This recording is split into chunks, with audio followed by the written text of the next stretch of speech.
Hey guys, so this is my Holocaust history project, and I'll be talking about the Holocaust and how all the Jewish people in the death camps, the Nazi death camps that the Germans set up to kill off all the Nazis that were in the concentration camps and the ghettos.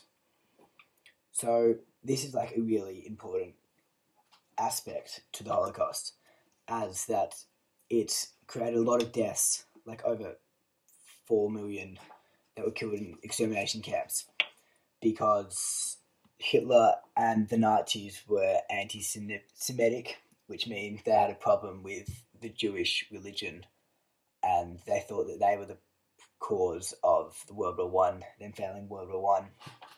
So they decided Hitler, because Germany had all these problems, so Hitler decided to blame it all on the Jews. So everyone went against the Jews, and then it all snowballed, and people started getting killed. Because of this event, there was a lot of artwork that came out of it, like poetry and comics and heaps of stuff. We're going to be looking at a few of those different artworks today that were created during the time of the extermination camps running, or if they're about the extermination camps. So listen up to my guided tour of my museum, and you can learn lots. This comic was created by an ex-prisoner of war who created this just after the German concentration camps were liberated. The artist was George Hagenauer. The skulls are representing with millions of Jews dead in the Second World War. The many hanging posts lined up in the back show the continuous devastation that how the Jewish were killed in order to fill Hitler's commands. We see the swastika at the bottom of this pile of skulls, which is the base of all the problems that occurred throughout the Holocaust. It is because of the Nazi fascism and anti-Semitism that so many Jewish people were killed, and other races and religions. The cartoon here is called The Scaffold. It's been crossed out though for some reason, not sure why. But the scaffold is all the skulls scaffolding up onto the hanging posts, all piling down. So here we have Zyklon B cans, which were used as a gas for the Nazis in gas chambers.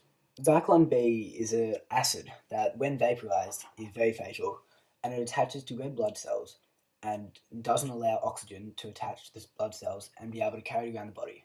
So it's like the people inside the gas chambers were suffering as well, but they were suffocating. Nazis would tell the Jews that they were going into the gas chamber to have a shower, but instead of water coming out, the Zyklon B air would come out and kill them all. It was a very inhumane way to die, which the Nazis could have avoided by killing them better, but this was the easiest method, and it was very cheap, so they did this instead, because they didn't worry about the Jewish people's feelings, and yeah.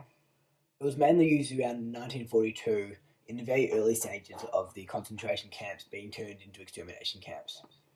Yeah, so the cans are a symbol of death, because originally Zyklon B was used as a disinfectant, but then the Nazis just used it for Jewish people, like they were not human, so it's just an easy way to kill them. Now gaze your eyes towards the bottom left-hand corner of the page, and you'll see this. Our next artwork is the one that's called The Shoes on the Danube Bank. It is a memorial in Budapest, Hungary. It was created by its film director Can Togay, and he created it on the west bank of the Danube River. The shoes are a memorial to all the Jewish people that were shot into the river by the Arrow Cross Party. The Arrow Cross Party was a group of militiamen that would hunt down escaped Jewish people from the concentration camps, or they would find people that were hiding and pretending not to be Jewish, even though they actually were. So the Arrow Cross people would get them all together and then kill them, like they did in the extermination camps with Zyklon B. But now they're just shooting them into the Danube River. All the Jewish people were told to take their shoes off and leave them on the side of the river. Then they were shot from behind by the Arrow Cross militiamen and pushed into the river to drift out into the sea. The shoes were left there for quite a period of time as a message to other Jewish people that they're going to get caught and they're going to get killed like that. So they may as well hand them in, which they were getting told that they wouldn't get treated as badly if they had themselves in, but they would have anyway. Move your eyes up to the top left-hand corner of the page, and you'll see this.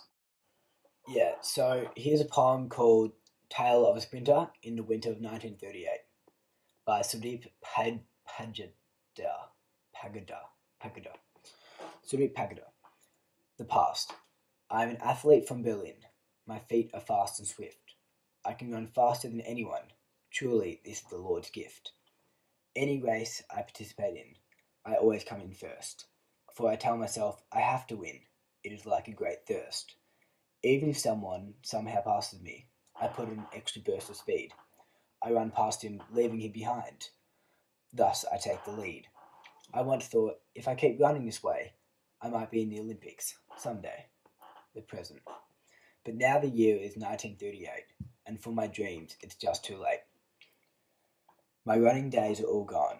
I'm not going to see tomorrow's dawn.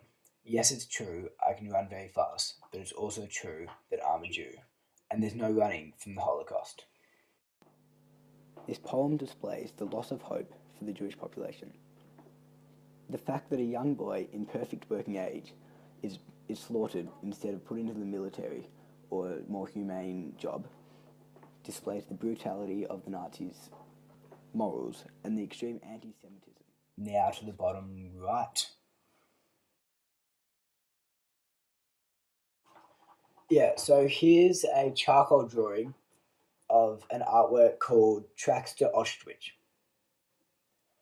The train track going towards the big wall and the guard tower on top is very symbolic, as it symbolizes the death of millions of Jews that were killed in gas chambers and I think ovens in gas chambers at Auschwitz.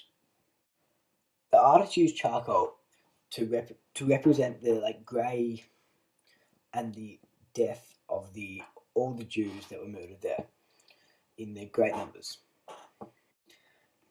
It was made in 2008 for an exhibition about Auschwitz and all the things that went on there.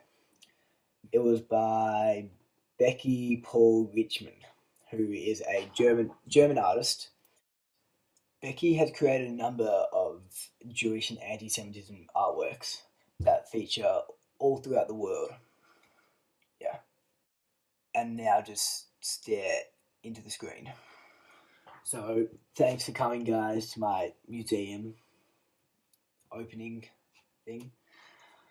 And I hope you guys all learned a lot about Jewish people and how they were in death camps, in Nazi death camps, because Hitler didn't like Jews and he put them in death camps on the orders of killing them all before the war ended. And I hope you all know that that wasn't a smart idea and that it shouldn't be good, shouldn't happen because it's anti-Semitism, which is discriminating against religion, which is not right.